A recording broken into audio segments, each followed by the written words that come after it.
অপেক্ষা একটি শব্দ, কিন্তু এর ভিতরে লুকিয়ে থাকে হাজারো আবেগ, অন্তহীন প্রতীক্ষা, একটুখানি আশার আলো। হুমায়ুন আহমেদের এই উপন্যাসটি ঠিক সেই আবেগের গল্প, যেখানে সময় থেমে যায় না, কিন্তু মানুষ দাঁড়িয়ে থাকে কারো জন্য।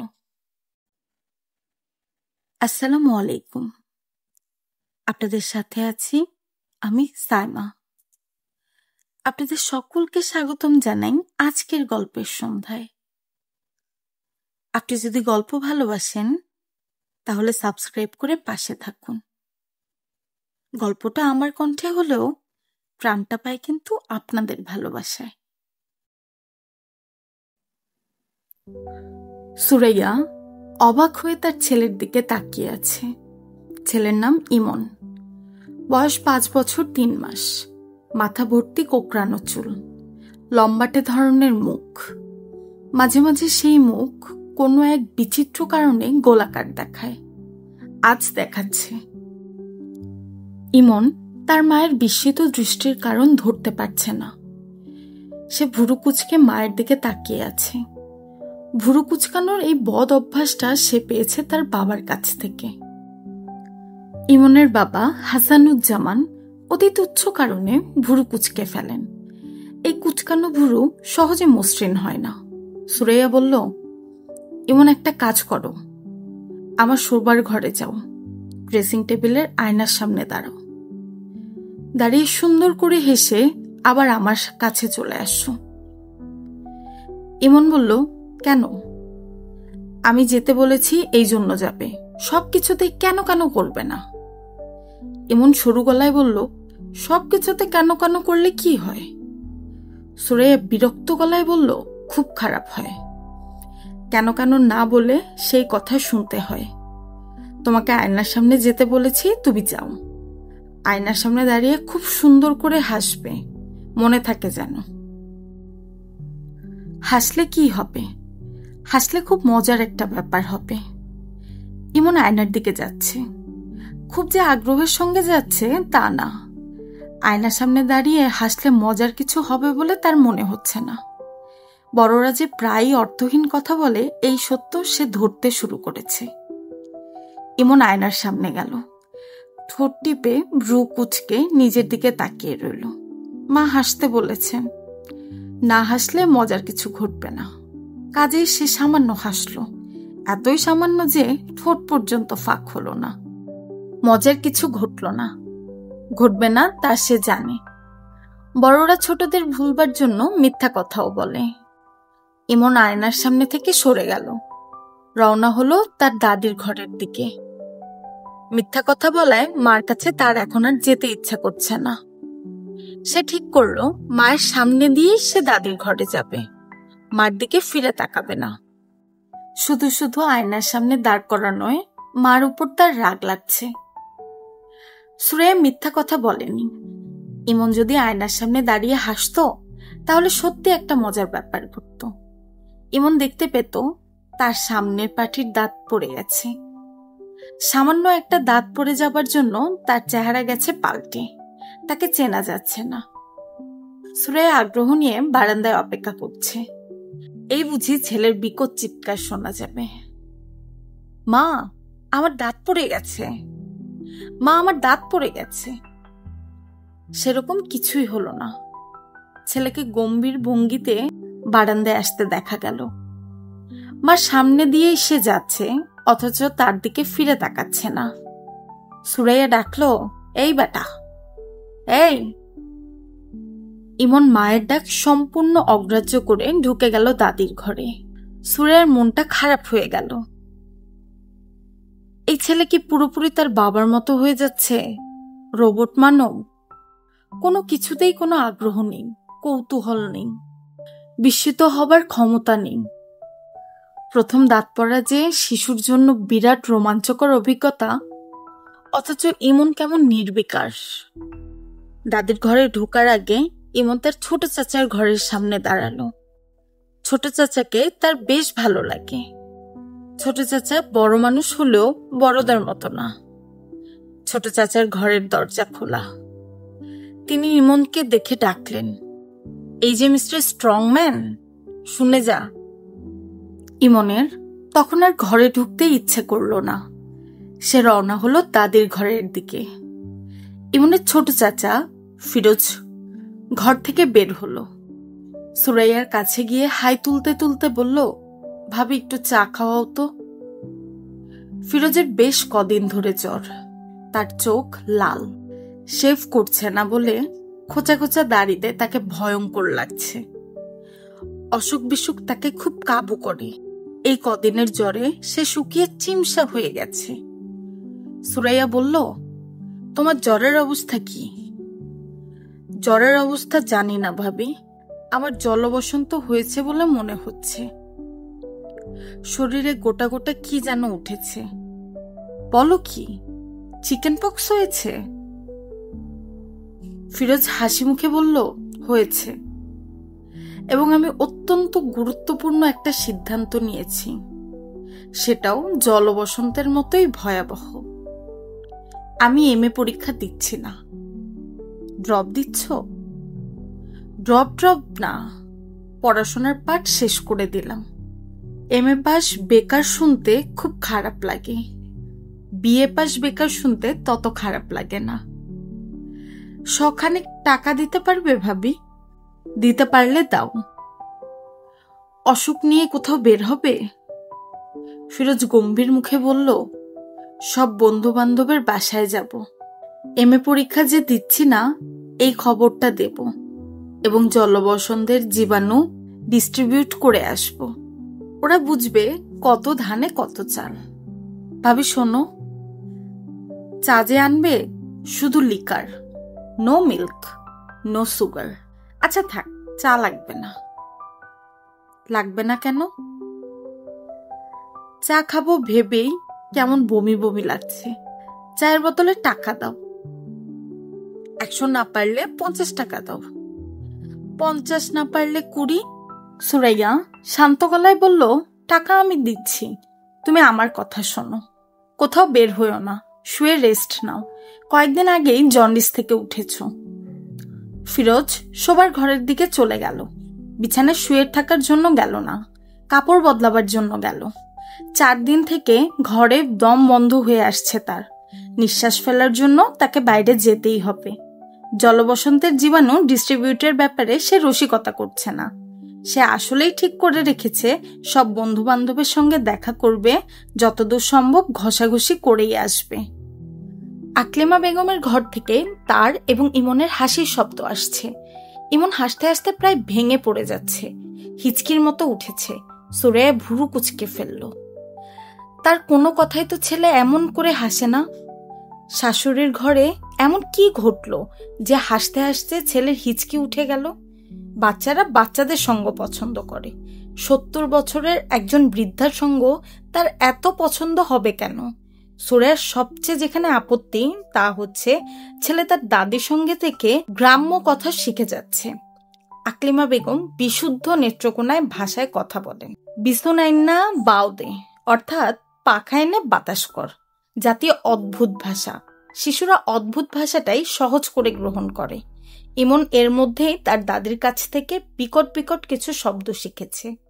খুব স্বাভাবিকভাবে সে শব্দগুলি বলে, আর সুরাইয়া আতঙ্কে অস্থির হয়।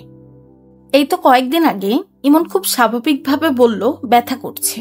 সুরাইয়া বলল, কোথায় ব্যথা? পেটে? ইমন বলল, না পেটে না। তাহলে কোথায়? ইমন ভুরু কুচকে বলল, পুন্দে ব্যথা। সুরাইয়া হতভম্ব। পুন্দে ব্যথা মানে? এটা কোন ধরনের ভাষা? সুরাইয়া প্রায় কেঁদে ফেলার উপক্রম করল। এই ছেলে কি সব ভাষাই শিখেছে? ইমন সরু চোখে মার দিকে তাকিয়ে আছে। তার কোথাও কোনো ব্যথা নেই। সে একটা নতুন শব্দ শিখেছে। মার উপর সেই শব্দের প্রভাব লক্ষ্য করছে, বুঝতে পারছে প্রভাব ভয়াবহ। কাজেই এই শব্দ তাকে আরো ব্যবহার করতে হবে। সুরাইয়া শাশুড়িকে এই সব নিয়ে কিছু বলতে পারছেন না। তিনি যদি স্থায়ীভাবে তাদের সঙ্গে থাকতেন তাহলে সুরাইয়া অবশ্যই বলতো। তিনি প্রতি বছর মাসখানেকের জন্য ছেলের কাছে থাকতে আসেন। সম্মানিত একজন অতিথিকে নিশ্চয়ই মুখের উপর বলা যায় না, আপনি আমার ছেলেকে আজে বাজে ভাষা শিখাবেন না। তিনি যখন পান খেয়ে মেঝেতেই পিক ফেলেন তখন তাকে বলা যাবে না, মা আপনি পানের পিক মেঝেতে না ফেলে বেসিনে ফেলবেন। তার শাশুড়ির যে ব্যাপারটা সুরাইয়ার অসহ্য লাগে তা হচ্ছে তিনি শাড়ির নিচে ব্লাউজ ট্লাউজ কিছুই পরেন না, তার নাকি দম বন্ধ লাগে। সুরাইয়া লক্ষ্য করেছে ইমন কৌতূহলী চোখে তার দাদুর আদুর গায়ের দিকে তাকিয়ে থাকে। এই বয়সের বাচ্চাদের কৌতূহল থাকে তীব্র। ইমন যে তার দাদুর ঘরে যাবার জন্য এত ব্যস্ত, এটাও তার একটা কারণ হতে পারে। এখন বাজছে 11টা। ফিরোজ জ্বর নিয়ে বের হয়ে গেছে। মনে হচ্ছে সে তার এমএ পরীক্ষা সত্যি দেবে না। ফিরোজের এই একটা ব্যাপার আছে, হাসি তামাশা করে যা বলে তাই। সুরাইয়া গম্ভীর মুখে বারান্দায় দাঁড়িয়ে আছে। তার হাতে ক্রিমের একটা কৌটা, কৌটায় ইমনের দাঁতটা সুরাইয়ার সকালবেলায় বিছানা ঠিক করতে গিয়ে পেয়েছে এবং অতি মূল্যবান বস্তুর মতো কৌটায় ভরে রেখেছে। ইমন নিশ্চয়ই দাঁতটা পেয়ে খুব খুশি হবে। একটা বস্তু নিজের শরীরের অংশ ছিল, এখন নেই। ব্যাপারটার মধ্যে বিরাট নাটকীয়তা আছে। ইমন দাদির ঘর থেকে বের হচ্ছে না। আকলিমা বেগম ডাকলেন, বৌমা হুইন্না যাও। সুরাইয়া তার শাশুড়ির দরজার সামনে দাঁড়ালো। তার মনটাই খারাপ হয়ে গেল। কি বিশ্রী ব্যাপার! আকলিমা বেগমের উপরের অংশে আজ কোনো কাপড়ই নেই। শাড়ির উপরের অংশটা তিনি কোমরে প্যাচ দিয়ে পরে আছেন। আকলিমা বেগম হাসি মুখে বললেন, কারবার দেখছো, ইমন্নার দাঁত পড়ছে। সুরাইয়ার গা কাটা দিয়ে উঠল। ইমন্না আবার কি? তার ইমন কি কাজের ছেলে যে তাকে ইমন্না ডাকতে হবে? বান্দরটারে কি সুন্দর লাগতেছে দেখো। বান্দর আবার ফোকলা দাঁতে হাসে। ও বান্দর, তুই হাসস কেন? ইমন্না বান্দর হাসে, ভ্যাক্কায়া ভ্যাক্কায়া হাসে। ইমন কি হাসবে? আকলিমা বেগম হেসে হেসে কুটি কুটি হচ্ছেন। তিনি পা লম্বা করে মেঝেতে হেলান দিয়ে বসেছেন। ইমন বসে আছে তার ছড়ানো পায়ের উপর। তিনি মাঝে মাঝে পা নাড়াচ্ছেন। ইমনের আনন্দ তাতেই উতলে পড়ছে। আকলিমা বেগম হাসি মুখে ছড়া কাটলেন। দাঁত পড়া কুলি পড়া, মধ্যিখানে খাল, বুড়ি বেটি হাইগা থুইছে 22 হাত লম্বা নাল। এবার হাসির পালা ইমনের। এমন মজার ছড়া মনে হয় সে তার ইহজন্মে শুনেনি। সুরাইয়া কঠিন গলায় বলল, ইমন আসো তো। আকলিমা বেগম বললেন, থাক না, খেলতেছে খেলুক, তুমি তোমার কাম করো। ও ইমান্না, দাঁতের ফাঁক দিয়া স্যাপ ফেল দিহি। ইমন দাঁতের ফাঁক দিয়ে পিচ করে থুতু ফেলল। সেই থুতু পড়ল তার দাদির গায়ে। তিনি হেসে কুটি কুটি হচ্ছেন। তার নাতিও হেসে ভেঙে পড়ছে। আনন্দের আজ যেন বাঁধ ভাঙছে না। সুরাইয়া তাকালো তার ছেলের দিকে। ছেলের চোখ বড় বড় করে মাকে দেখছে। সুরাইয়ার বুকের ভিতর হঠাৎ মোচন মেরে উঠল। আহারে, ছেলেটাকে কি সুন্দর লাগছে। সত্যি সত্যি কাঁচা হলুদ গায়ের রং। সুরাইয়া নিজে ফর্সা না, তার বাবাও না। ছেলে এমন গায়ের রং পেল কোথায়? দাঁত পড়ার পর ছেলের চেহারা আজ আরো সুন্দর হয়ে গেছে। দাঁত পড়া ছেলেটার অদ্ভুত মুখটায় ক্রমাগত চুমু খেতে ইচ্ছে করছে। শাশুড়ির পায়ের উপর থেকে ছেলেটাকে জোর করে ধরে নিয়ে এলে কেমন হয়? খুব ভালো হয়, কিন্তু সম্ভব না। সুরাইয়া চলে গেল। তার ইচ্ছা করছে ইমনের বাবার অফিসে একটা টেলিফোন করতে। টেলিফোন করাও সমস্যা, তাদের বাসায় টেলিফোন নেই। বাড়িওয়ালার বাসা থেকে টেলিফোন করতে হয়। বাড়িওয়ালা বাসায় থাকলে কিছু বলেন না, কিন্তু তিনি বাসায় না থাকলে তার স্ত্রী খুব বাঁকাভাবে কিছু কথা শুনিয়ে দেয়। তাছাড়া কারণে অকারণে টেলিফোন করা ইমনের বাবা পছন্দ করেন না। হাসানুজ্জামান অনেকবার বলেছেন, এক্সট্রিম ইমার্জেন্সি ছাড়া টেলিফোন করবে না। আমার টেবিলে টেলিফোন থাকে না, বড় সাহেবের টেবিলে টেলিফোন থাকে। ওনার সামনে এসে কথা বলতে হয়। উনি মুখের দিকে তাকিয়ে থাকেন, খুব অস্বস্তি হয়। টেলিফোনে ইমনের বাবার সঙ্গে কথা বলতে সুরাইয়ার খুব ভালো লাগে। তার গলাটা টেলিফোনে সম্পূর্ণ অন্যরকম শোনা যায়, খুব আন্তরিক লাগে। মনে হয় গম্ভীর ধরনের একজন মানুষ মায়া মায়া গলায় কথা বলছে।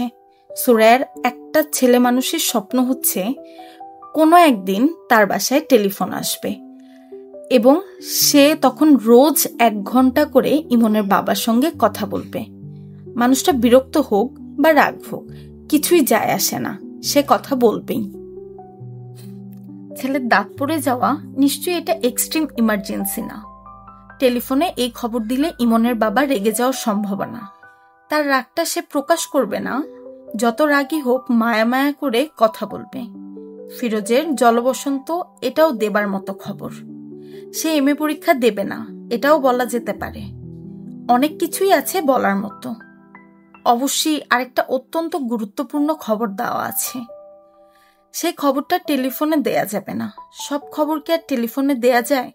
সুরাইয়া টেলিফোন করা ঠিক করলো। ভারী এবং রাগী গলার এক ভদ্রলোক টেলিফোনে বলল, কাকে চাই? এমনভাবে বললেন যেন কাউকে চাওয়াটা শাস্তিযোগ্য অপরাধ। সুরাইয়া হকচকিয়ে গিয়ে বললেন বোকার মতো, দয়া করে ইমনের বাবাকে দিন। ইমনের বাবার নামটা জানতে পারি? সুরাইয়া লজ্জিত গলায় নাম বলল। ভদ্রলোক বললেন, আপনি ধরে থাকুন, লাইন ট্রান্সফার করে দিচ্ছি। তার প্রায় সঙ্গে সঙ্গে ইমনের বাবা মায়া মায়া গলায় বলল, কে সুরাইয়া, কেমন আছো? সুরাইয়ার এত ভালো লাগলো যে চোখে পানি চলে এলো। সে বোকার মতো বলে বসলো, এখনো আসছো না কেন? অফিসের ছুটি হোক তারপর আসবো। শোনো, ইমনের দাঁত পড়ে গেছে, উপরের পাটির দাঁত। তাকে যে কি অদ্ভুত দেখাচ্ছে। তার কি দাঁত পড়ার মতো বয়স হয়েছে? 6 বছর বয়সে দাঁত পড়ে, ওর 5 বছর 3 মাস। ও আচ্ছা। তোমার ভাইয়ের গায়ে গোটা গোটা কি যেন উঠেছে। ওর ধারণা জলবসন্ত। সে জলবসন্ত নিয়েই বাইরে গেছে। ও আচ্ছা। আমাকে বলেছিল সে এমএ পরীক্ষা দিবে না। নিশ্চয়ই ঠাট্টা করছে। আমার কাছে ঠাট্টা বলে মনে হচ্ছে না। আচ্ছা শোনো, এই যে হঠাৎ করে টেলিফোন করলাম, তুমি রাগ করোনি তো? না, রাগ করবো কেন? টেলিফোন করাটা তো ক্রাইম না। তোমার বড় সাহেব, উনি কি তোমার দিকে তাকিয়ে আছেন? উনি তাকিয়ে থাকবেন কেন? টেলিফোন তো আমার টেবিলে, আমাকে টেলিফোন দিয়েছ। বলো কি, কবে দিয়েছে? গত সপ্তাহে। ডিরেক্ট লাইন না, পিবিএক্স লাইন। গত সপ্তাহে টেলিফোন দিয়েছে, তুমি আমাকে বলনি কেন? এটা কি বলার মতো কোনো ব্যাপার? অবশ্যই বলার মতো ব্যাপার। আশ্চর্য, তুমি এরকম কেন? আমাকে কিছুই বলো না। আচ্ছা শোনো, তুমি আমাকে কার্ড ফোনের একটা কার্ড করিয়ে দেবে? আমি রোজ তোমাকে টেলিফোন করব। সুরাইয়া শুনল ইমনের বাবা হাসছে। আজ কিন্তু অনেকক্ষণ তোমার সঙ্গে কথা বলবো, তোমার কাজ থাকুক আর যাই থাকুক। সুরাইয়া, আজ 4টার সময় আমাদের একটা মিটিং আছে। আমাকে মিটিংয়ের ফাইল তৈরি করতে হবে 3টার মধ্যেই। কাজেই তোমাকে টেলিফোন রাখতে হবে। সুরাইয়া দুঃখিত গলায় বলল, ও আচ্ছা। আমি এক কাজ করি, আজ সকাল সকাল চলে আসি। তারপর কোনো একটা স্টুডিওতে নিয়ে গিয়ে ইমনের একটা ছবি তুলে রাখি।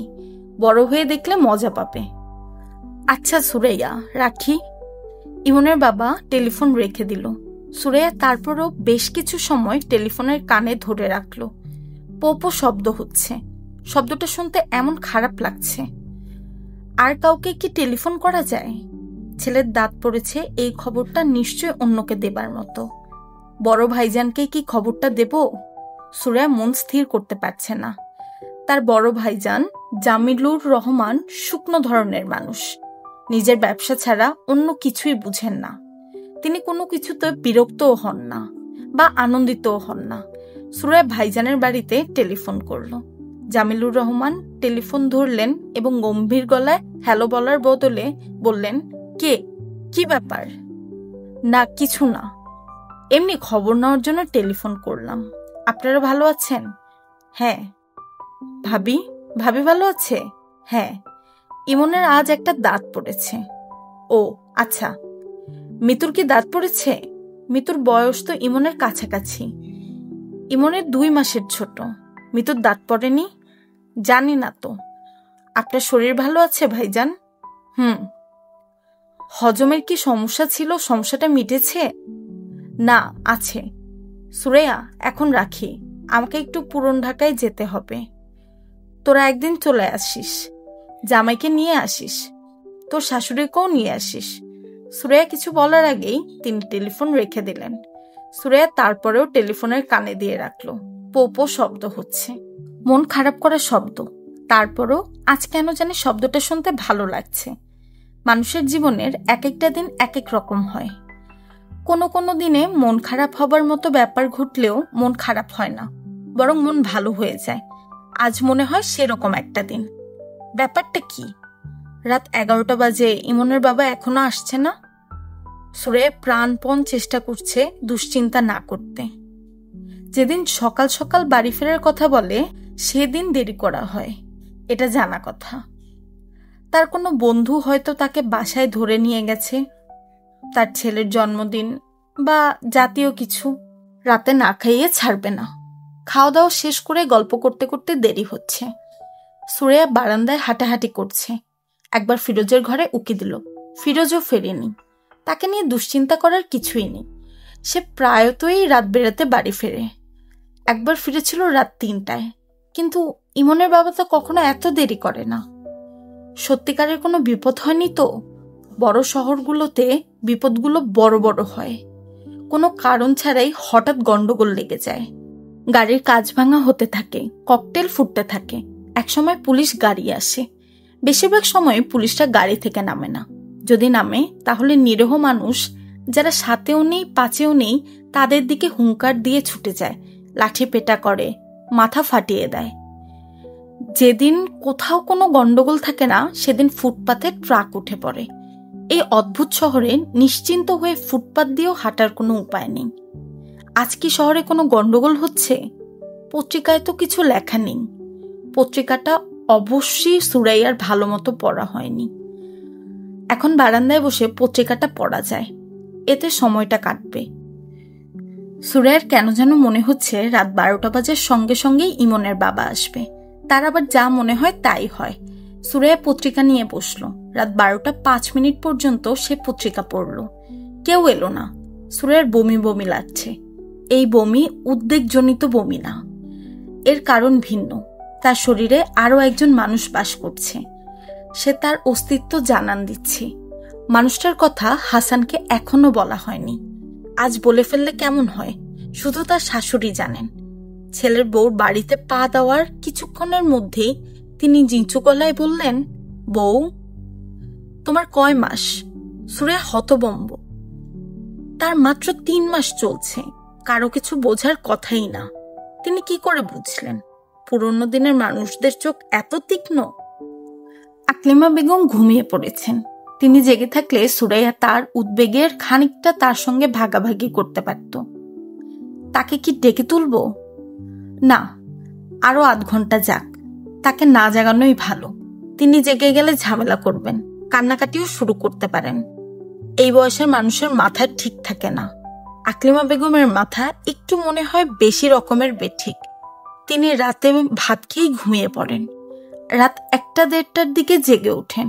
শুরু হয় একা একা কথা বলা, বারান্দায় হাঁটা, মাঝে মধ্যে গানের মতো সুর করে কি জানি বলেন। শুনতে ভালোই লাগে। প্রথমবার শুনে সুরাইয়া চমকে উঠে বলেছিল, আম্মা, গান গাচ্ছেন নাকি? হাসান বিরক্ত গলায় বলল, গান গাইবে কেন? টেনে টেনে কথা বলছে। কথাগুলো কি বুঝতে পারছো? না। উনি কি সবসময় এরকম করেন, না আজই করছেন? প্রায়ই করেন। ফালতু আলাপ বন্ধ করে ঘুমানোর চেষ্টা করো। সুরাইয়া বারান্দায় বসে আছে। বারান্দা থেকে রাস্তা দেখা যায় না। বাড়িওয়ালা তার বাড়ির চারদিকে খুব উঁচু করে দেয়াল দিয়েছে। দেয়ালে আবার সুচালো লোহার শিক বসানো, যেন চোর ঢুকলে টপকে উপরে ঢুকতে না পারে। গেট আছে, গেটে দারোয়ান নেই। সব ভাড়াটেদের কাছে একটা করে চাবি দেয়া আছে। রাতে বেরাতে কেউ ফিরলে চাবি দিয়ে গেট খুলতে হবে।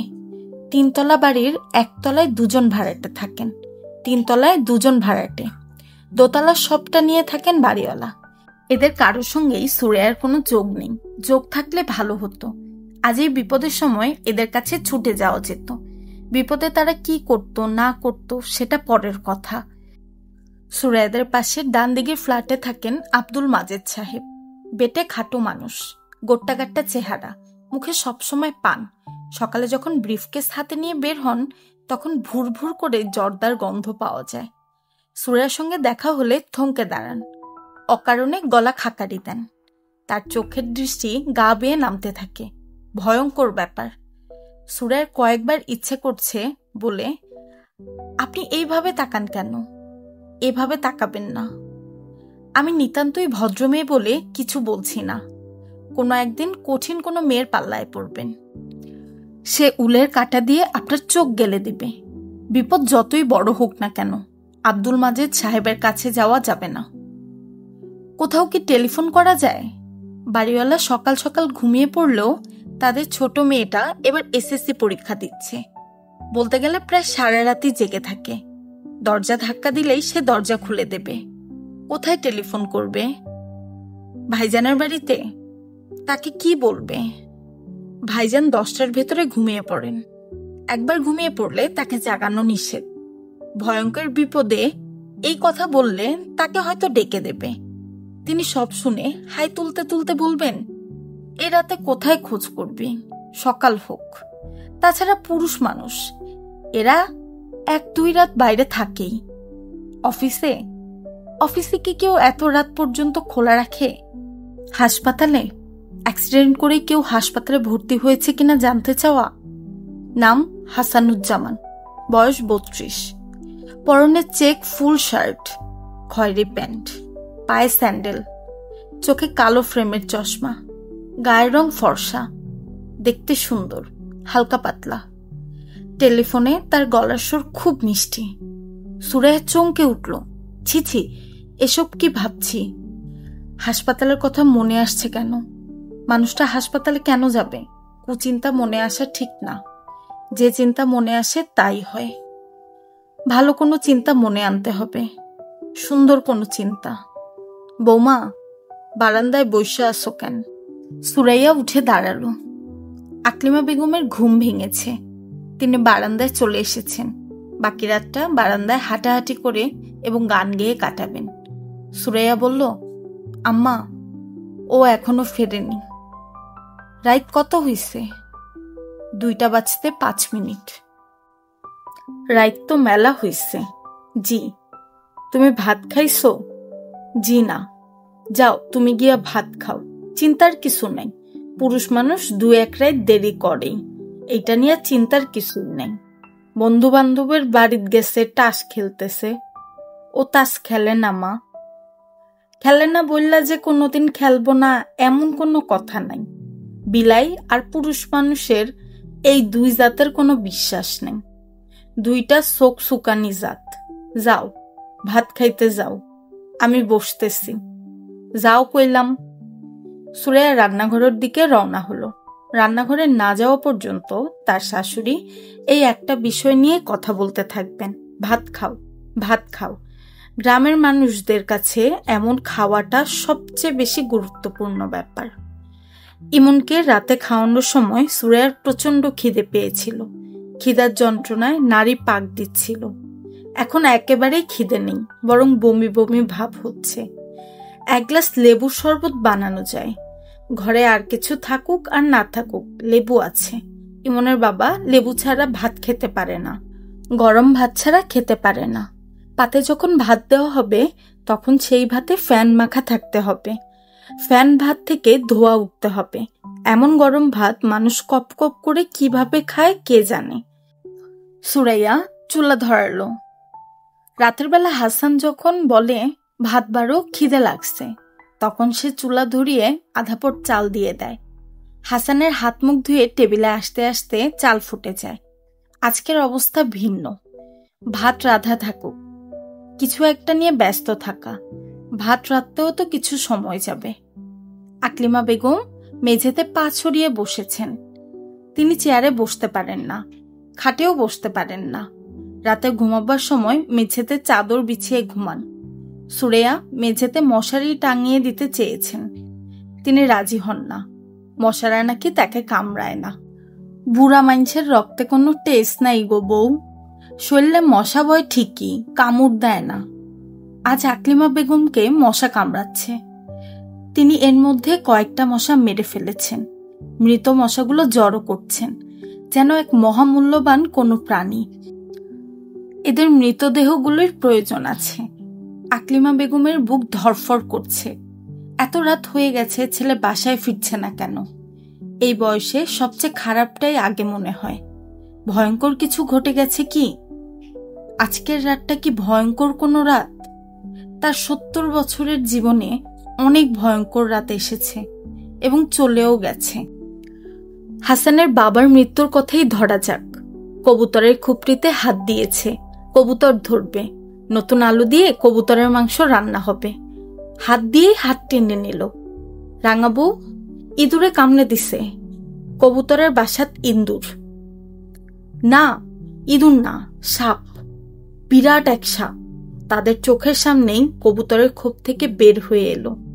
দুজনেই হতভম্ব। আকলিমা বেগম দিশা হারালেন না, সঙ্গে সঙ্গেই পাটের কোষ্টা দিয়ে হাত বাঁধলেন। ওঝা আনতে লোক পাঠালেন। কালাগরুর দুধে হাত ডুবিয়ে রাখলেন। সাদা বর্ণের দুধ যদি কালচে রং হয় তাহলে বুঝতে হবে জীবনের আশা নেই। দুধ কালচে হলো না। আকলিমা বেগম আশায় আশায় বুক বাঁধলেন। ওঝায় এসে পড়ল দুপুরের মধ্যেই। ঘণ্টাখানেক ঝাড়ফুঁকের পর বাঁধন খোলা হলো। মানুষটা শান্তির নিঃশ্বাস ফেলে বলল, হাত জ্বল্লা যেতেছিল বউ, এখন ব্যথা কমছে। পানি খাবো বউ? পানি দাও। পানি আনা হলো। পানির গ্লাস হাতে নিয়ে মুখে দেবার আগেই লোকটা মারা গেল। এসব কথা আকলিমা বেগম মনে করতে চান না, তবুও মাঝে মধ্যেই মনে পড়ে। লোকটা পানি খেয়ে মরতে পারল না, ভরা গ্লাস হাতে নিয়েই ধরফর করে মরে গেল। এই দুঃখ কম কি? জগতের কোনো দুঃখই কম না। ছোট দুঃখ, বড় দুঃখ, সব দুঃখই সমান। আজ তার জন্য কি দুঃখ অপেক্ষা করছে কে জানে। মন শক্ত রাখতে হবে। বাচ্চা বউটার দিকে তাকিয়ে মন শক্ত করতে হবে। বাচ্চা মানুষ, দুঃখ পেয়ে অভ্যাস নেই। বউটাকে ভুলিয়ে ভালিয়ে রাত পার করতে হবে। দিনের বেলা যে কোনো কষ্টই সহনীয় মনে হয়, রাতে ভিন্ন ব্যাপার। কিছু কিছু রাতকে এই জন্য কাল রাত বলে, কাল দিন কেউ বলে না। এটাও একটা আশ্চর্য ব্যাপার। তিনি তার দীর্ঘ জীবনের অভিজ্ঞতায় দেখেছেন, নরম মেয়েগুলি কঠিন বিপদে সামাল দিতে পারে, শক্ত মেয়েগুলি পারে না, চিত হয়ে পড়ে যায়। এই শক্তের একটা গ্যারাইম্মা নাম আছে, চিত শক্ত। আম্মা চা নেন। আকলিমা বেগম চায়ের কাপ হাতে নিলেন। শহরে এলে তার চা খাবার রোগে ধরে। বউটাই ভয়ঙ্কর সময়েও চা বানিয়েছে, এটা ভালো লক্ষণ। মন শক্ত আছে, আসল বিপদ সামাল দিতে পারবে। বৌমা, বাজে কয়টা? 2:25। রাত কাটতে বেশি দেরি নাই। তুমি ভাত খাইছো? তুমি ভাত খাও নাই, মিশা কথা বলছো। মুরব্বীর সাথে মিশা কথা বলা ঠিক না। যাই হোক, চেয়ার টান দিয়া আমার সামনে বও, তোমার লগে আলাপ আছে। সুরাইয়া চেয়ার টেনে বসলো। কেন জানি তার হাত পা ঠান্ডা হয়ে আসছে। বৌমা, মন দিয়া শোনো, আমি একটা গণা গুনছি। গণার মধ্যে পাইছি হাসান ভালো আছে, কাজেই মন খারাপ করবা না। সে আসবো সকালে। কি গণা গুনেছেন সেটা তুমি বুঝবা না, আমি পুরান কালের মানুষ, আমি অনেক গণা জানি। আকলিমা বেগম কোনো গণা জানেন না। বাচ্চা মেয়েটার মন শান্ত করার জন্য কিছু মিথ্যা কথা বলা। এই মিথ্যা বলার জন্য তার পাপ হচ্ছে, আবার মেয়েটার মন শান্ত করায় তার পুণ্যও হচ্ছে। পাপ পুণ্যে কাটাকাটি হয়ে সমান সমান। ইমন জেগে উঠেছে, কাঁদছে, তাকে বাথরুম করাতে হবে। সুরাইয়া ছেলের কাছে গেল। আকলিমা বেগম আরাম করে চায়ের কাপে চুমুক দিচ্ছেন। ছেলে ফিরছে না, এই দুশ্চিন্তা এখন তার মাথায় আর নেই। গনার ব্যাপারে যা বলেছেন তা সর্বস্বই মিথ্যে। বাচ্চা মেয়েটাকে শান্ত করার জন্যই বলা। বউটা তাকে দেখতে না পারলেও তিনি তাকে খুব পছন্দ করেন। মেয়েটার মনে দরদ আছে, স্বামীর জন্য সে খুবই ব্যস্ত। আকলিমা বেগমের ঘুম পাচ্ছে। তিনি বারান্দা থেকে উঠলেন। কিছুক্ষণ ঘুমালেও কাজে আসবে। সকালে কোন ভয়ঙ্কর সংবাদ এসে উপস্থিত হয় কে জানে। ইমন বাথরুম করলো, পানি খেলো, সবকিছুই ঘুমের মধ্যে। সুরাইয়া তাকে বিছানায় শুইয়ে দিল। ঘুমের মধ্যে সে বিড়বিড় করে কথা বলছে, আবার মাঝে মাঝে দাঁত কটকট করছে। পেটে কৃমি হয়েছে নাকি? যেভাবে চিনি খায়, পেটে কৃমি হওয়ার বিচিত্র না। সুরাইয়া ক্লান্ত গলায় ডাকলো, ও বাবু, ও বাবু। এমন ঘুমের মধ্যেই বলল, কি? তোমার বাবা এখনো আসছে না কেন গো বাবু? আমার খুব অস্থির লাগছে গো সোনা। ইমন আবার বলল আর তখনই বারান্দায় রাখা পানির বালতি থেকে পায়ে পানি ঢালার শব্দ। এই শব্দ সুরাইয়ার খুব পরিচিত শব্দ। ইমনের বাবা বাইরে থেকে এলেই প্রথমে যে কাজটা করে, বালতি থেকে পানি নিয়ে পায়ে ঢালে। তার জন্য বালতি ভর্তি পানি এবং একটা মগ বারান্দায় রাখা হয়। সুরাইয়ার শরীর ঝিমঝিম করছে। ছুটে গিয়ে যে দেখবে সেই শক্তিও তার নেই। বারান্দায় যেতে ভয় লাগছে। গিয়ে যদি দেখে সে না, ইমনের দাদি নামাজের অজু করছেন। রাত বিরাতে অজু করার অভ্যাস। নামাজের জন্য অজু করবেন, তারপর নামাজ পড়তেই ভুলে যাবেন। সুরাইয়া উঠল, বারান্দায় এসে দাঁড়ালো। ইমনের বাবা না, ফিরোজ। বালতি থেকে পানি নিয়ে পায়ে ঢালছে। ফিরোজ বলল, কি হয়েছে ভাবি? এভাবে তাকিয়ে আছো কেন? সুরাইয়া জবাব দিতে পারল না। তার মাথা ঘুরে উঠল। সে হাত বাড়িয়ে দেয়াল ধরার চেষ্টা করল, ধরতে পারল না। ফিরোজ ছুটে এসে তাকে ধরে ফেলার আগেই মেঝেতে পড়ে গেল।